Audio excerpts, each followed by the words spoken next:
Hi. Yes, I'm back again. Just felt like I really wanted to add another chapter today. So, yes, I'm in the same clothes. Ta-da!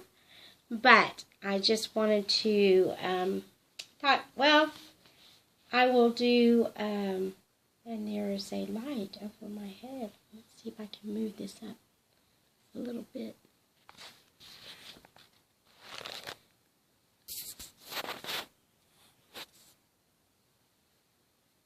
Oh, that's even worse. Oh, well.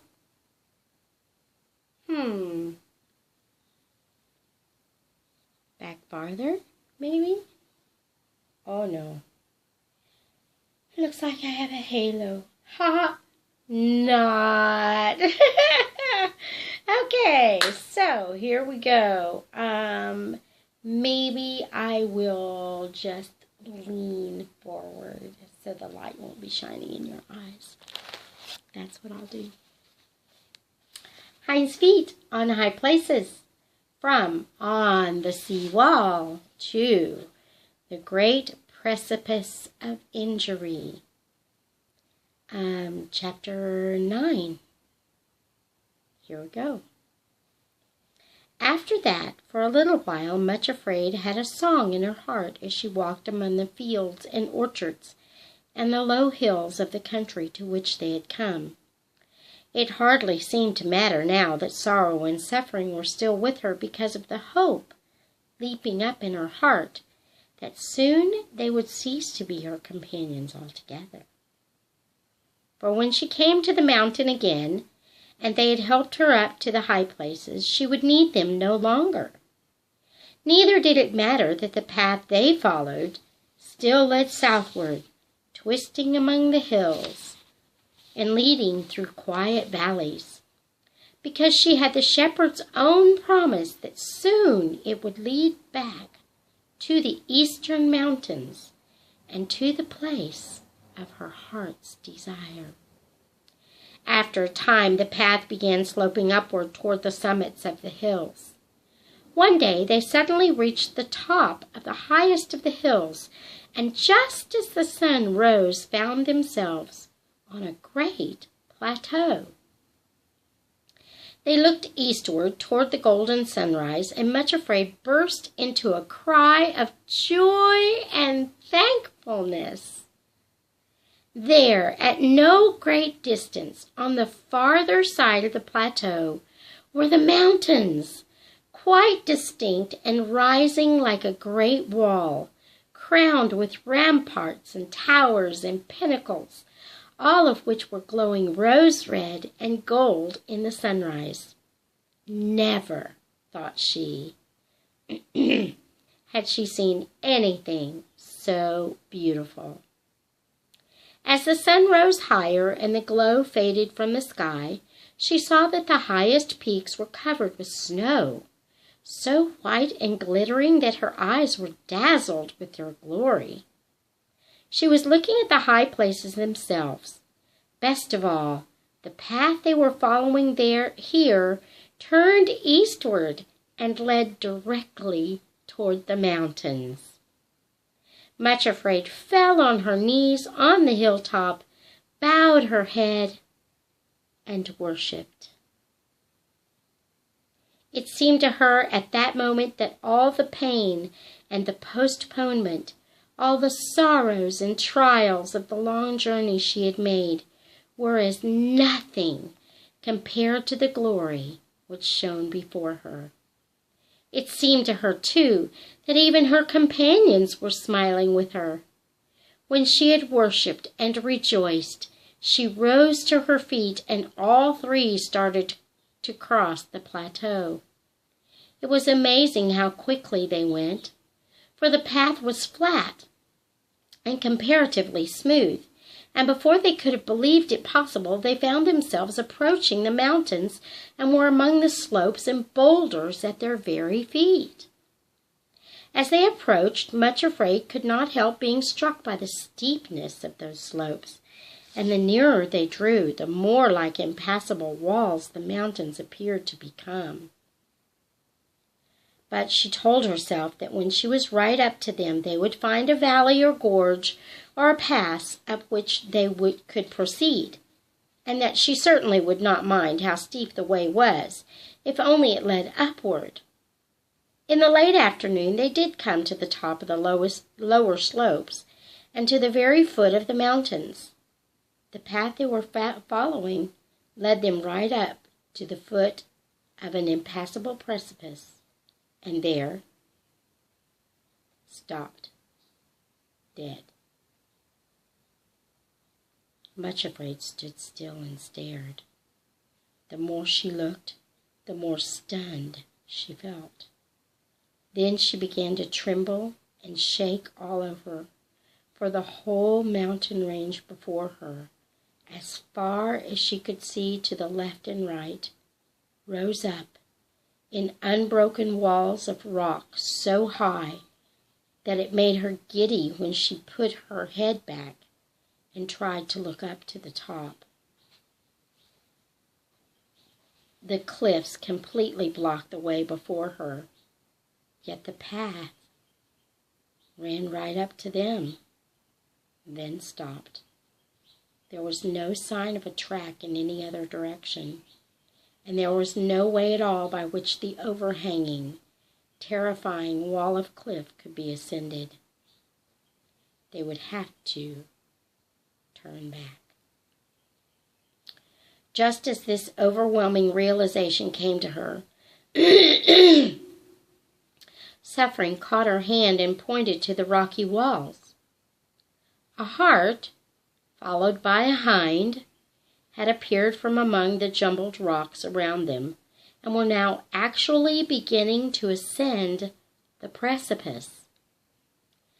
As the three stood watching, Much Afraid turned dizzy and faint, for she saw that the hart, which was leading the way, was following what appeared to be a narrow and intensely steep track which went zigzagging across the face of the cliff.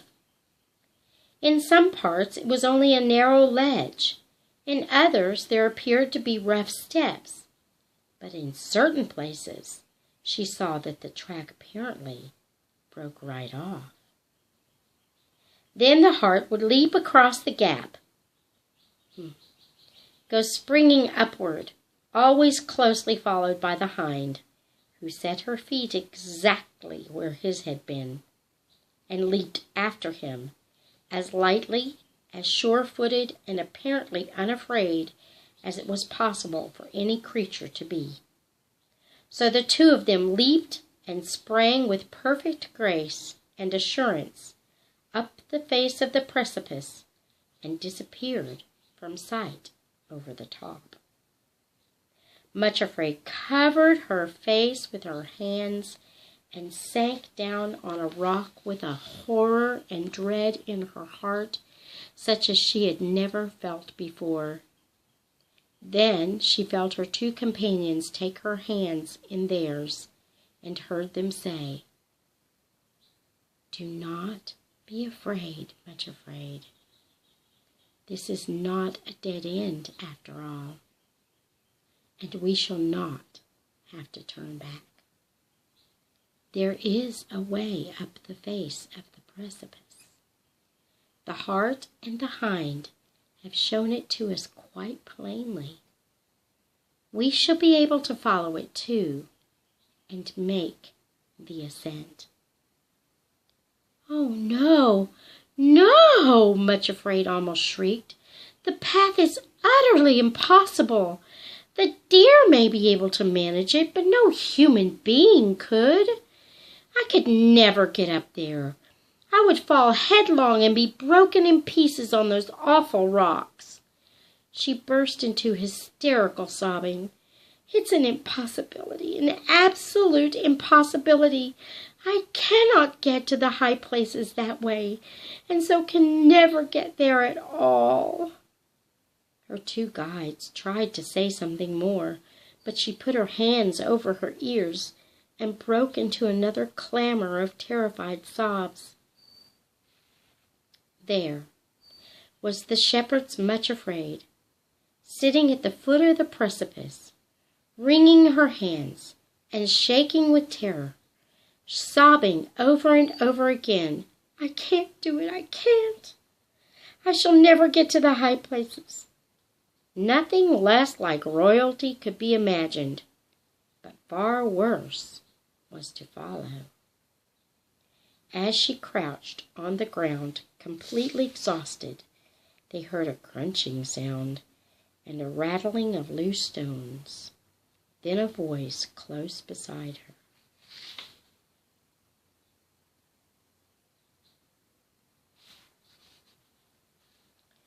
"Ha ha!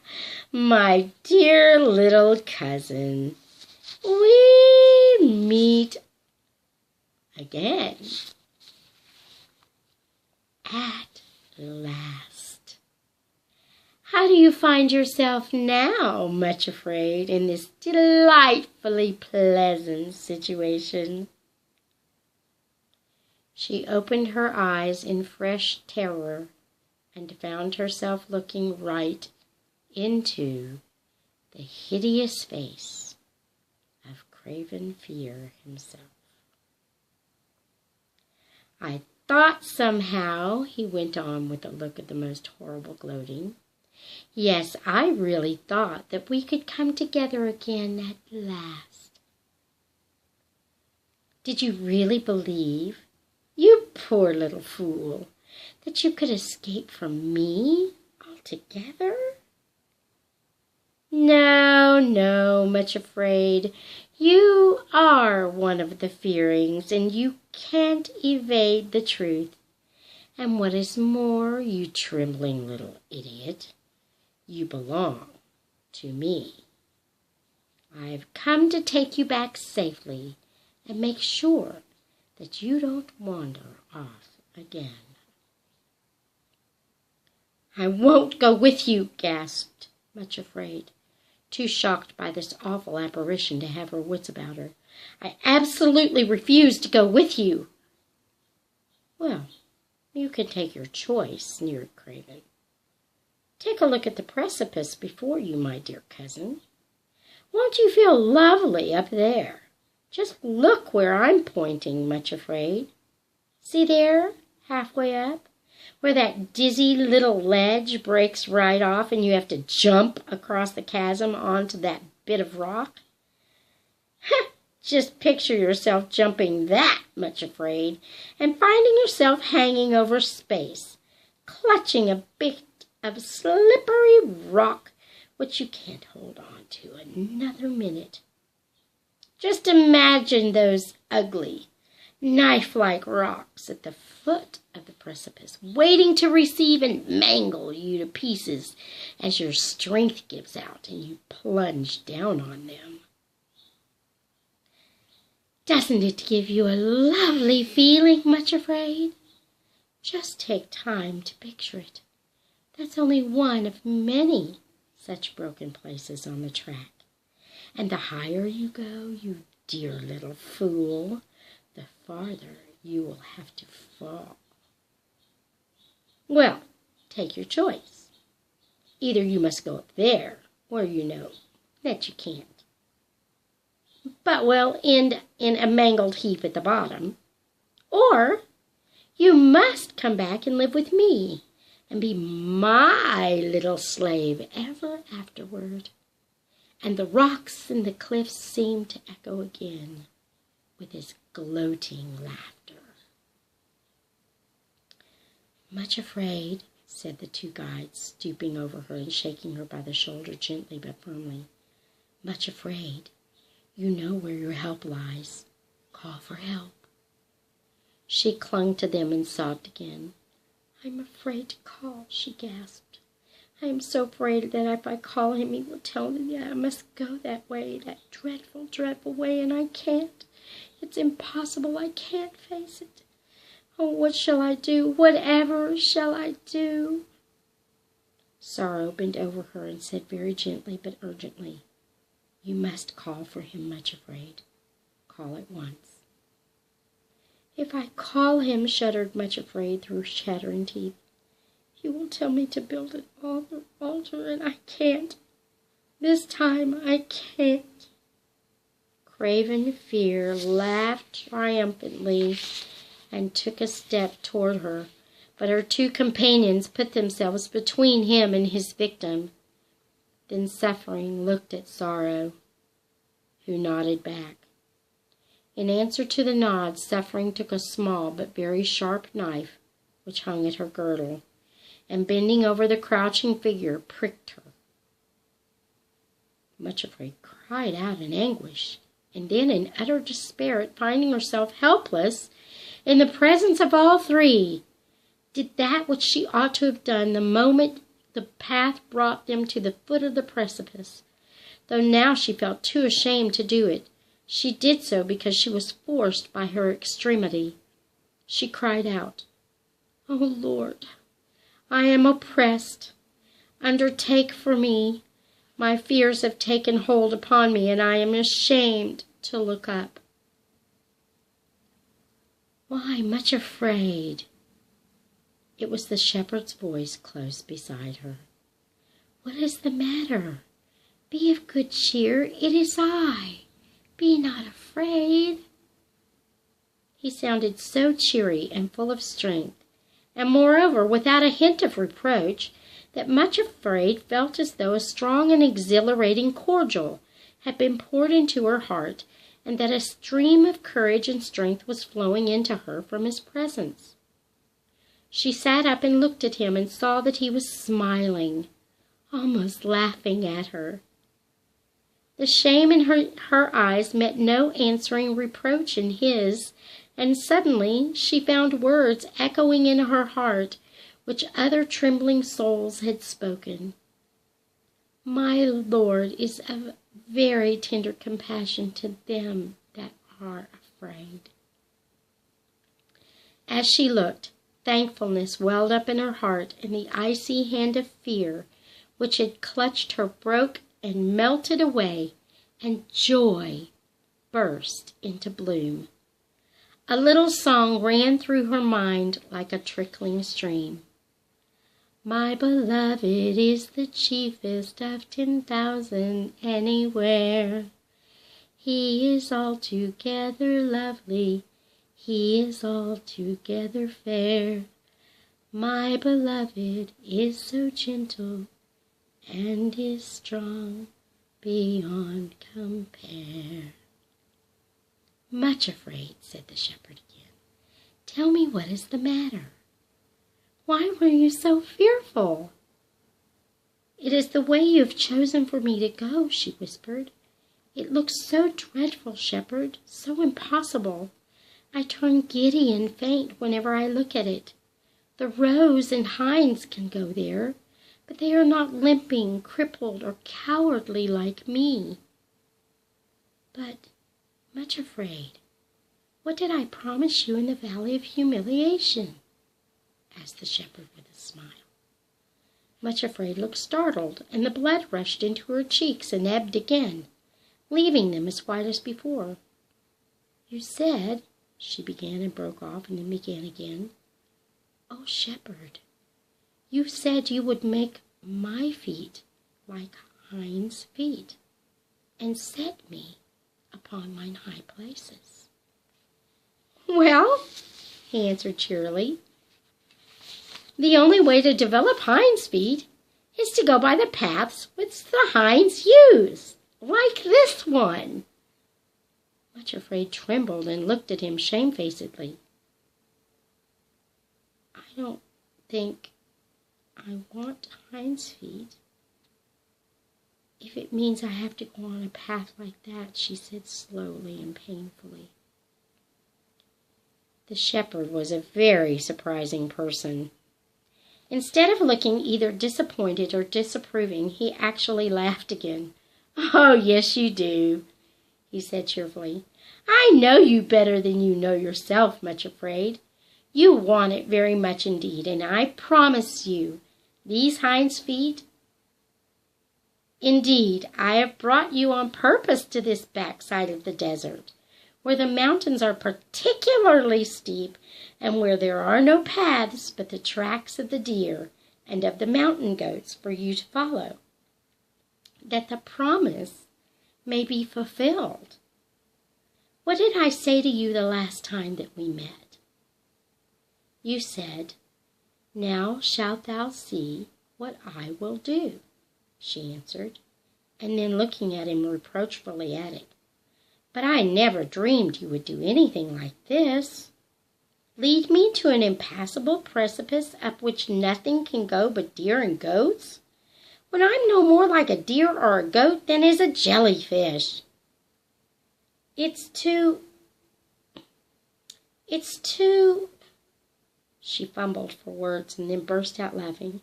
"Why, it's too preposterously absurd. It's crazy. Whatever will you do next?" The shepherd laughed too. "I love doing preposterous things," he replied. "Why, I don't know anything more exhilarating and delightful than turning weakness into strength, and fear into faith, and that which has been marred into perfection. If there is one thing more than another which I should enjoy doing at this moment, it is turning a jellyfish into a mountain goat. That is my special work," he added, with a light of great joy in his face. "Transforming things. To take Much Afraid, for instance, and to transform her into..." He broke off and then went on laughingly. "Well, we shall see later on what she finds herself transformed into." It was a really extraordinary scene. In the place where just a little while before all had been fear and despair were the shepherd and Much Afraid, sitting on the rocks at the foot of the impassable precipice, laughing together as though at the greatest joke in the world. "Come now, little jellyfish," said the shepherd. "Do you believe that I can change you into a mountain goat and get you to the top of the precipice?" "Yes," replied Much Afraid. "Will you let me do it?" "Yes," she answered. "If you want to do such a crazy and preposterous thing, why, certainly you may. Do you believe that I will let you be put to shame on the way up?" Much Afraid looked at him and then said something that she had never been willing to say before. "I don't think I mind very much if you do. Only have your will and way in me. Shepherd, nothing else matters." As she spoke, something lovely happened. A double rainbow appeared above the precipice, arching it completely, so that the zigzag path up which the roe and the doe had gone was framed in the glowing colors. It was such a beautiful and extraordinary sight, but there was something else about it which was almost more wonderful. She saw that Sorrow and Suffering, who had drawn aside while the shepherd spoke to her, were standing one at either side of the path, where the ends of the rainbow touched the earth. One touched Suffering, and the other Sorrow. In the shining glory of the rainbow colors, the two veiled figures were so transfigured with beauty that Much Afraid could only look at them for a moment before being dazzled. Then she did that which only a short time before had seemed utterly impossible. She knelt down at the foot of the precipice and built an altar, and laid on it her will, her dread, her shrinking, and when the fire had fallen, she found among the ashes a larger and rougher-looking stone than any of the others, sharp-edged and dark in color, but otherwise quite ordinary-looking. This she put in her purse, and then rose to her feet and waited for the shepherd to show her what to do. In her heart she was hoping that he would accompany her up the dreadful ascent as he had gone with her down into the desert. But this he did not do. Instead, he led her to the foot of the precipice and said, "Now, Much Afraid, you have really come at last to the foot of the high places, and a new stage of the journey is to begin. There are new lessons for you to learn. I must tell you that this precipice to which the path has led you is at the foot of Mount Injury. The whole mountain range stretches a long way beyond this in either direction, and everywhere it is as steep or even steeper than here. There are even more terrible precipices on the sides of Mount Reviling and Mount Hate and Mount Persecution and others besides. But nowhere is it possible to find a way up to the high places and into the kingdom of love without surmounting at least one of them.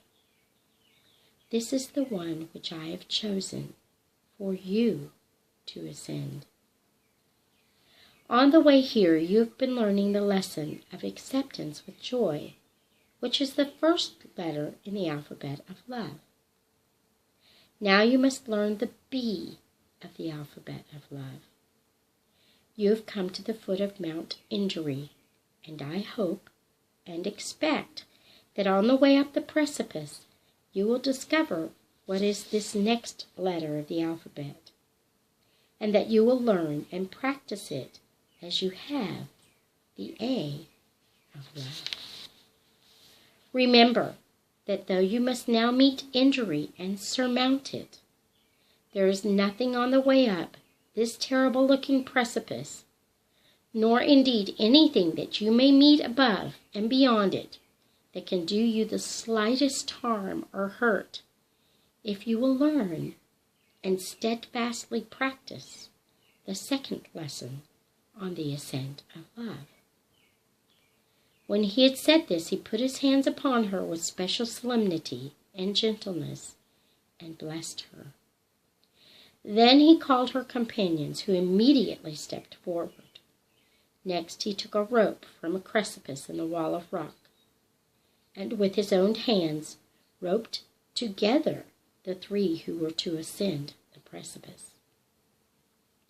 Sorrow was in front, and Suffering behind, with Much Afraid in the middle, so that the two who were so strong and sure-footed went before and after. In this way, even if Much Afraid slipped and fell, they would be able to hold her up and support her by the rope. Lastly, he put his hand to his side and brought out a little bottle of cordial which he gave to Much Afraid, telling her to drink a little at once and to make use of it if ever she felt giddy or faint on the way up. The label on the bottle read, "Spirit of Grace and Comfort." And when Much Afraid had taken a drop or two, she felt so revived and strengthened that she was ready to begin the ascent without any feeling of faintness, although there was still a sensation of dread in her heart. By this time the evening was well advanced, but being summer, there were yet 2 or 3 hours before it would begin to be dark. And the shepherd charged them to start at once, for, said he, although you cannot possibly reach the top before nightfall, there is a cave farther up the cliff which you cannot see from here, and there you can rest and spend the night in perfect safety. If you stay down here at the foot of the precipice, your enemies will most certainly steal up on you and seek to do you harm.